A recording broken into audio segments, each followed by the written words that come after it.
Esta es una microfotografía electrónica, ¿no? Del linfocito de tipo T y linfocito de tipo B. Y esto es la producción que se da en porcentajes. Alguna vez fueron bastante exquisitos y preguntaron relacionado a los porcentajes de cada uno de los componentes celulares de las famosas recuentos leucocitarios. Y veamos para lo que estamos mencionando. Linfocitos hablamos del tipo T, del tipo B y los NK principalmente. Cuando hablamos de linfocitos, la población mayoritaria en general, independientemente de los órganos que la producen, sean en ganglios linfáticos o sea a nivel de vaso, estamos hablando del linfocito de tipo T. Esto es presencia en sangre de las diferentes células. Linfocitos, hablamos de población de tipo T, B y los NK.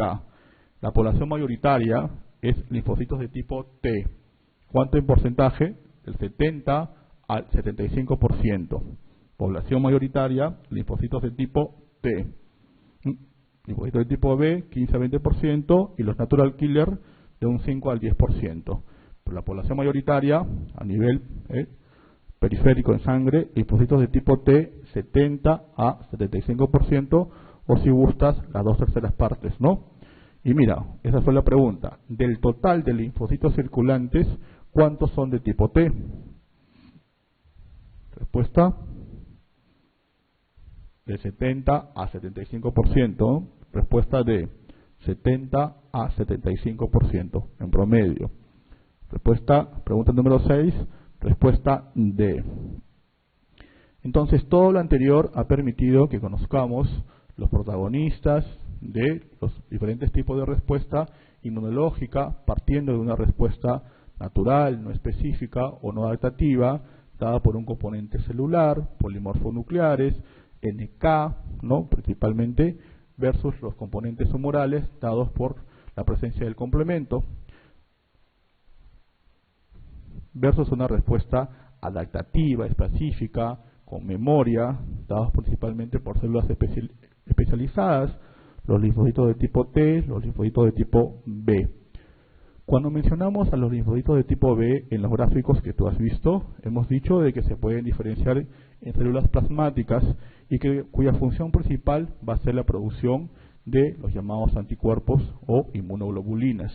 Entonces, las inmunoglobulinas son importantes porque no solamente en relación a la producción de anticuerpos, sino porque nos van a permitir a nosotros, de alguna otra forma, actuar en las llamadas enfermedades inmunoprevenibles mediante la vacunación, cuando realizamos inmunización o respuesta activa, o lo que sucede, por ejemplo, en el paso transplacentario, cuando hay una gestante que pasa inmunoglobulinas al recién nacido o al producto. Esa es una inmunización también pasiva natural. Entonces, vamos a ver los conceptos de lo que son las inmunoglobulinas. Inmunoglobulinas son glucoproteínas sintetizadas por los linfocitos de tipo B y células plasmáticas en respuesta a un estímulo antigénico. ¿No?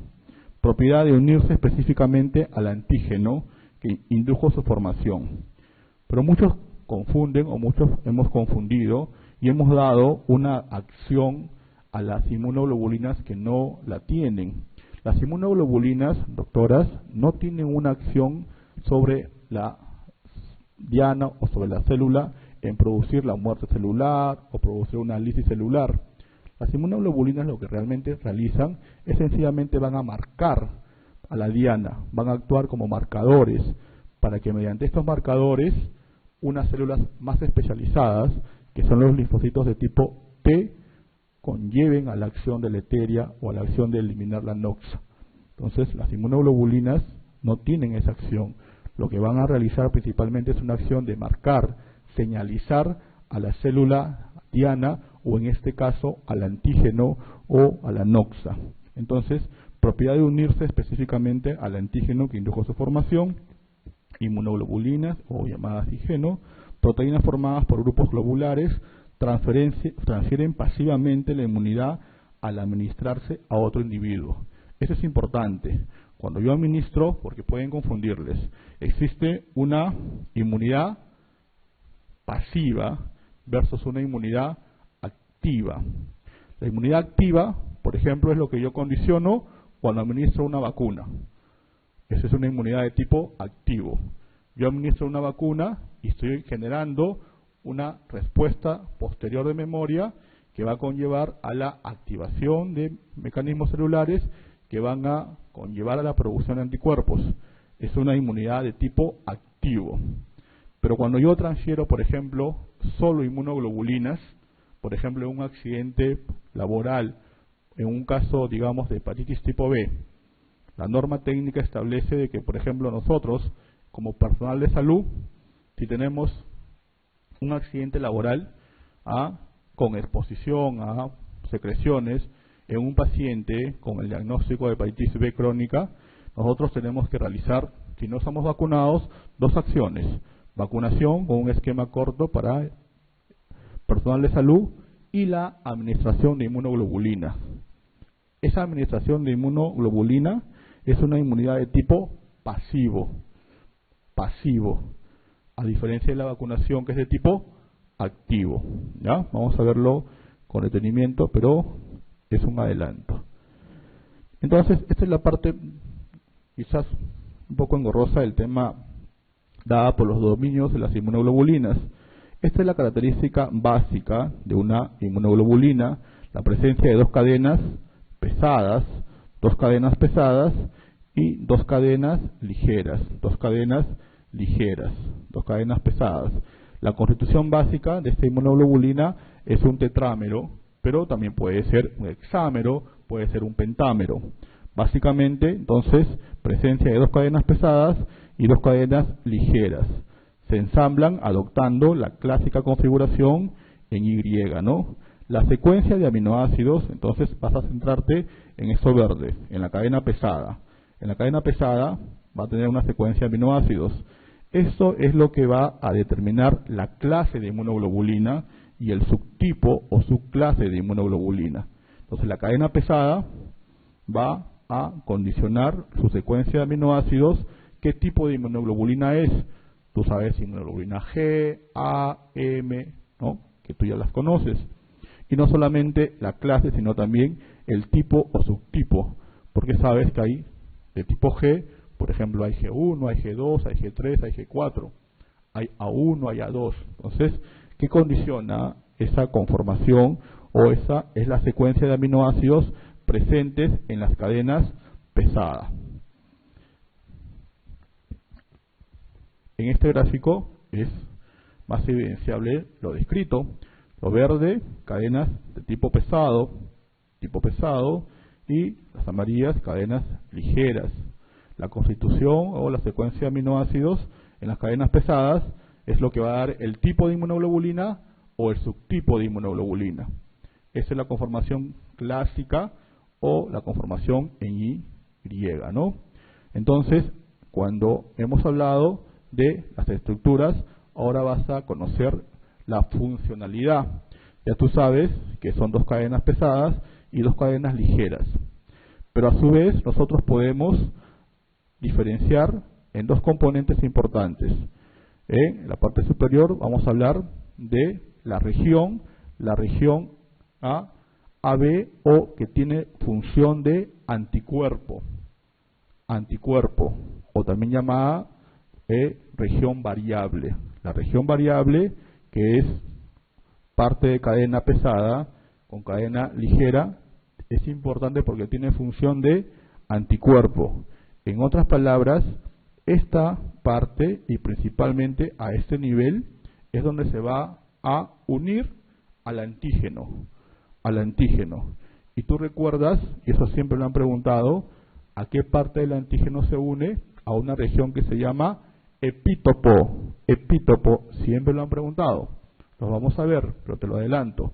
Entonces, nos estamos ubicando en esta inmunoglobulina. Hemos dicho que son 2 cadenas pesadas y 2 cadenas ligeras. Ese es en estructura. En funcionalidad, tenemos que la parte superior o una presencia de regiones variables tiene en función de anticuerpo. Esa unión al antígeno se va a llevar a cabo porque en el antígeno existe unas estructuras denominadas epítopos. La otra parte importante es la fracción constante, que tiene función de complemento. ¿Por qué? Porque van a activar la acción del complemento que hemos visto es parte de una respuesta inmunológica de tipo humoral. El complemento, que tú bien sabes, tiene como principal función lisis bacteriana. Entonces, no te olvides, una fracción variable que tiene función de anticuerpo y una función constante que tiene función de complemento. Lo que te mencionaba, los anticuerpos son moléculas señalizadoras, no tienen un efecto citotóxico directo. Como dice el gráfico, ¿no? Célula efectora, se produce una producción de un anticuerpo cuyo objetivo fundamental es señalizar, es de alguna u otra forma que sean identificables por otra estirpe celular estas noxas o antígenos. No tienen un efecto citotóxico directo. Entonces, si has conocido las estructuras básicas de inmunoglobulinas, lo que tienes que saber es también la secuencia de producción o de alguna otra forma cuáles son las que vas a encontrar en mayor porcentaje a nivel sérico. Entonces veamos, secuencia de producción de inmunoglobulinas. Inmunoglobulina M, así, grande, M, es la primera inmunoglobulina elaborada por el propio organismo. A partir de, mira, ¿de cuánto? A partir del 6º mes y medio de gestación. Entonces, la primera inmunoglobulina formada es a partir del 6º mes y es de tipo M, primera inmunoglobulina elaborada por el propio organismo a partir del 6º mes y medio de gestación. Inmunoglobulina G, elaborada después del nacimiento, en promedio a partir de la primera y segunda semana de vida. Hablando de inmunoglobulinas elaboradas por el propio organismo. Inmunoglobulina A partir del 2º mes de vida. Tú sabes que esta inmunoglobulina principalmente la vamos a encontrar en la secreción láctea, ¿no? Entonces, no te olvides, la primera M, segundo G y después A. Pero acá hay algo importante. Durante los primeros meses de vida, la inmunoglobulina G de origen materno es la mayoritaria. No te confundas. Una cosa son las inmunoglobulinas que va a producir el recién nacido o el neonato, y otra cosa es que durante la gestación ha existido paso placentario. Y de acá surge la pregunta clásica: ¿cuál es la inmunoglobulina que tiene paso placentario? ¿Cuál es la inmunoglobulina que se encuentra mayormente presente en un recién nacido? Es la inmunoglobulina de tipo G. La inmunoglobulina del tipo G. ¿Ya? 7. La secuencia por la cual las diferentes inmunoglobulinas alcanzan en los niños niveles iguales a los del adulto es. Te están preguntando, todo esto es lo anterior. Te están preguntando cuál se produce primero, cuál se produce segundo y cuál se produce tercero. Respuesta.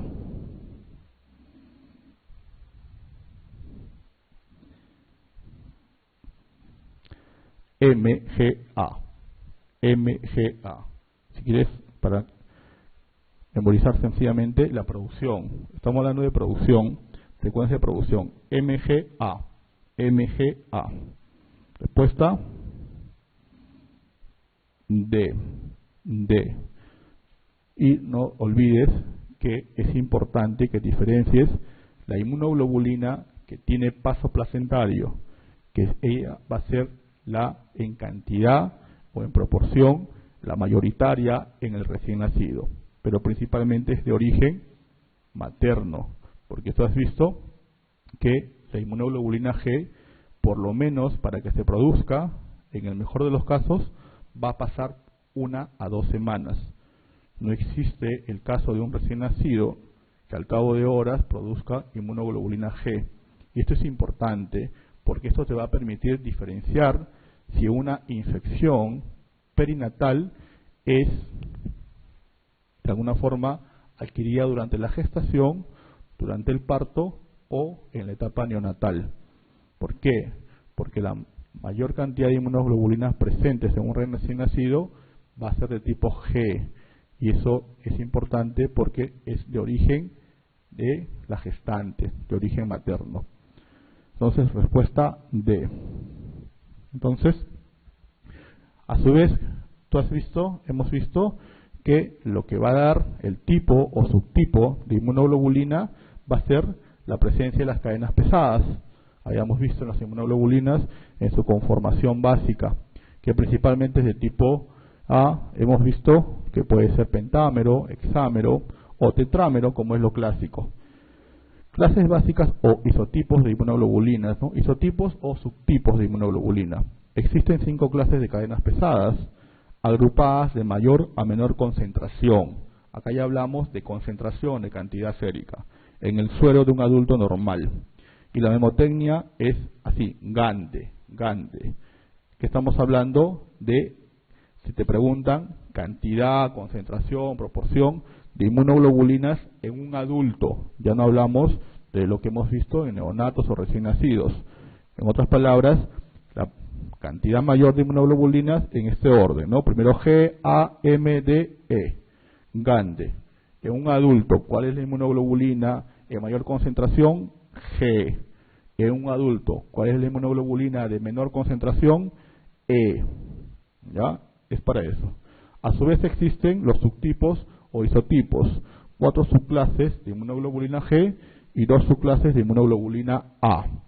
En concentración, mira, las inmunoglobulinas más abundantes, habíamos dicho, G es la más abundante, mira, 560 a 1800 miligramos por decilitro, y E es la de menor concentración, o si lo quieres, de la forma Gande, mayor concentración a menor concentración. A su vez, es para que tú en este gráfico conozcas que no solamente puede existir la conformación clásica en Y, que es tetrámera, ¿no? También, por ejemplo, la inmunoglobulina M tiene una constitución pentamérica, ¿no? Y la inmunoglobulina A dimérica. ¿Por qué este gráfico? Tú recuerdas que la inmunoglobulina A es importante, ¿no? Es una de las principales que se encuentra en la leche materna, en la secreción láctea. Esta inmunoglobulina tiene una particularidad. Habíamos mencionado en las cadenas pesadas, habíamos mencionado en las cadenas ligeras. Esta inmunoglobulina, para que actúe, para que se produzca su acción, se condiciona que tiene que existir la presencia de una llamada cadena J y una pieza secretora. O sea, no te compliques la vida. En inmunoglobulina A te mencionan una cadena J y una pieza secretoria. Nos estamos refiriendo a la constitución dimérica de las inmunoglobulinas de tipo A. Que habíamos dicho, bueno, la inmunoglobulina A es el regalo de la madre mediante la lactancia. Para su acción necesita de estas cadenas J y del componente secretor o pieza secretora. Pregunta número 8. Las clases de inmunoglobulinas ordenadas de mayor a menor concentración son, ¿qué tienes que buscar? Gande, ¿no? Gande. Respuesta. Respuesta B, doctora. Sí. Gande. De mayor a menor concentración. Estamos hablando de un adulto. Las 5 clases de inmunoglobulinas ordenadas de mayor a menor concentración son la principal G y la de menor concentración de tipo E. Recuerda que a su vez G tiene subtipos o isotipos, principalmente 4, G1, G2, G3 y G4. La de mayor concentración de tipo G, la de menor concentración de tipo E. Gande. Entonces, ¿para qué sirven las inmunoglobulinas? ¿Cuál es la acción de las inmunoglobulinas? Ya sabes que son producidas por los linfocitos B o su activación en células plasmáticas. Pero veamos, funciones efectoras, unión específica con el antígeno, recuerda la acción antígeno-anticuerpo, este antígeno que va a ser presentado por las células presentadoras de antígenos.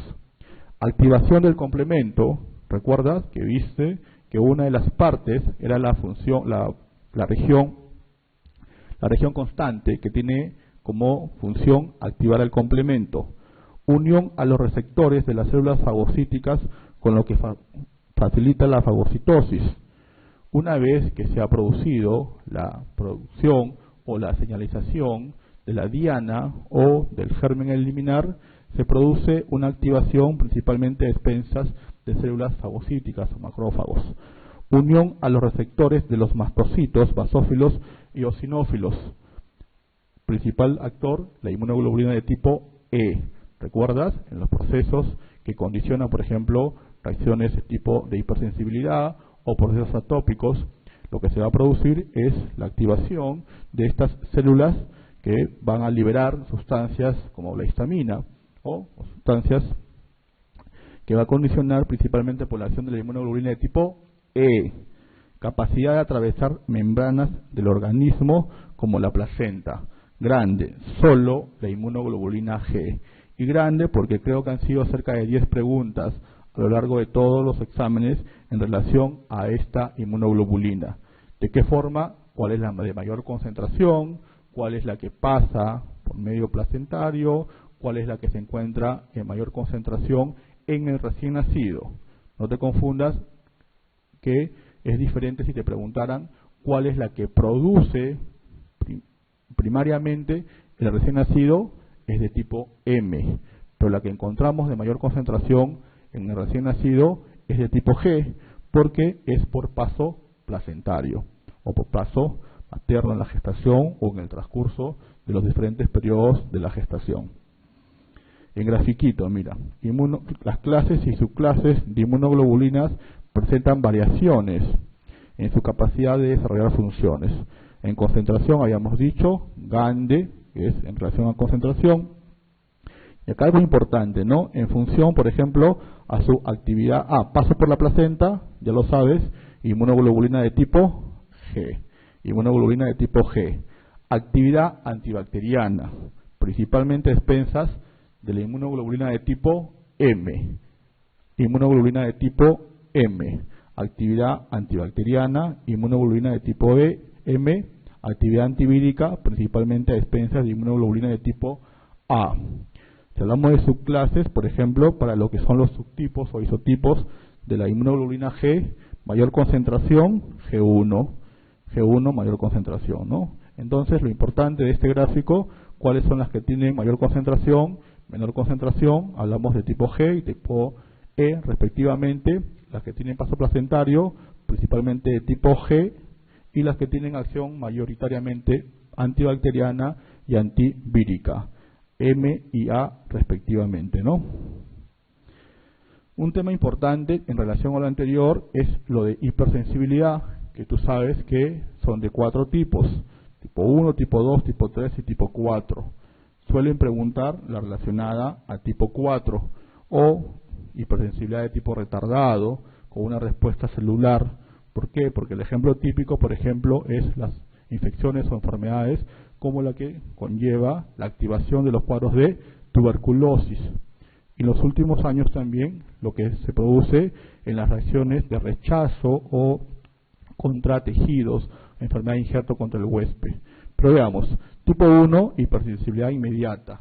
Las famosas alergias, ¿por qué? Están mediadas por la inmunoglobulina del tipo E, que habíamos mencionado, tiene una actividad a nivel de las células como mastocitos, como basófilos.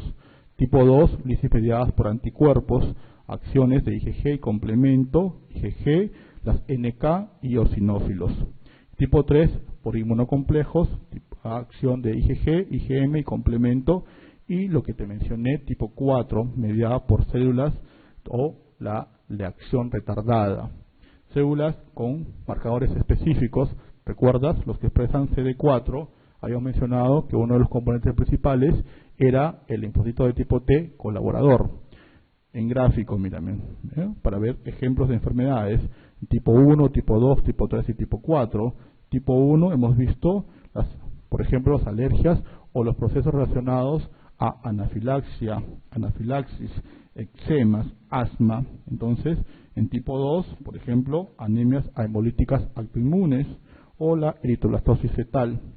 Y la tipo 3, la formación de inmunocomplejos, los ejemplos descritos, por ejemplo, a nivel de componente daño renal, la glomerulonefritis. Tipo 4, las infecciones o las activaciones de procesos dados por enfermedad tuberculosa o las acciones de rechazo de injertos contra el huésped, ¿no? Entonces, tipo 1, tipo 2, tipo 3 y tipo 4. ¿Qué preguntaron en relación? Lo que te pueden preguntar en nuestro medio es si el tipo en relación al tiempo. Recuerda que vamos a ver una respuesta de tipo 4 o hipersensibilidad retardada al cabo de 48 a 72 horas de la exposición, ¿no? Es lo que esperamos, por ejemplo, cuando nos conllevan a la acción, por ejemplo, del famoso PPD. Lo que esperamos es una respuesta de tipo celular o lo que condiciona una respuesta de hipersensibilidad celular o retardada. ¿Qué medimos en una respuesta de este tipo, de tipo celular? Medimos la induración que se produce a nivel subtérmico principalmente. Entonces, veamos. 9. La inmunoglobulina de mayor actividad frente a bacterias es, hayamos visto en el gráfico, dos componentes importantes, la acción antibacteriana y la acción antivírica. Acción antibacteriana a expensas principalmente de inmunoglobulina de tipo M y acción antivírica a expensas de inmunoglobulina de tipo A. Respuesta B, inmunoglobulina de tipo M, que recuerda es la que primariamente o inicialmente produce el recién nacido, ¿no? 10. ¿Cuál de las siguientes inmunoglobulinas es capaz de atravesar la barrera placentaria? Vas a ver que a lo largo de las preguntas se va a repetir quizás el mismo concepto, pero con algún cambio de palabras, porque es lo que suelen preguntar. ¿Cuál de las siguientes inmunoglobulinas es capaz de atravesar la barrera placentaria? Grande, habíamos dicho, era de tipo G, inmunoglobulina G. Inmunoglobulina G. ¿Recuerdas? Acá importante, la inmunoglobulina de tipo G. Habíamos mencionado ya la acción antibacteriana, antivírica para el tipo de M, antibacteriana, A, antivírica. Recuerda que inmunoglobulina A, para su acción, necesita un componente dado por una cadena J y un componente secretor. Lo que te están preguntando es lo clásico. La inmunoglobulina que es capaz de atravesar la barrera placentaria es de tipo G. Respuesta A. 11. La clase de inmunoglobulina predominante en la sangre del recién nacido es... Así es las preguntas, son así, como dicen, textual o literalmente lo que suelen preguntar, y ustedes lo pueden comprobar porque ustedes siguen los bancos. No son tan complicadas. Lo que quieren es complicarnos, ¿no? Que es el concepto también diferente. En el recién nacido, horas, suponiendo, ¿no? O minutos, o si quieres un día. Entonces, puedes eso responderlo de diferentes formas. Tú recuerda que la inmunoglobulina G en el recién nacido, o sea, que el propio recién nacido produzca esta inmunoglobulina, se va a dar, en el mejor de los casos, a partir del 7º día. Entonces, el recién nacido, en otras palabras, no produce inmunoglobulina G. Ese concepto tienes que tú tenerlo claro. La clase de inmunoglobulina predominante en la sangre del recién nacido va a ser, en el recién nacido, las que han pasado de la madre al recién nacido, por paso placentario. Eso es lo que tú vas a encontrar en el recién nacido. Y eso va a ser de tipo G, pero es por paso placentario. ¿Entiendes el concepto? Pero doctor, usted me dijo de que la inmunoglobulina M se produce en el transcurso de la gestación, inclusive se encuentra a partir del 6º mes de vida. Sí, pero no va a ser en concentración tan importante como lo que se va a producir por paso placentario. Y lo otro, que están hablando de un recién nacido que aparentemente no tiene ningún tipo de infección congénita que haya conllevado la producción de inmunoglobulina de tipo M. Y en general, tú recuerdas de que las inmunoglobulinas, hemos visto, se van a producir por la activación o por la presencia de antígenos o noxas.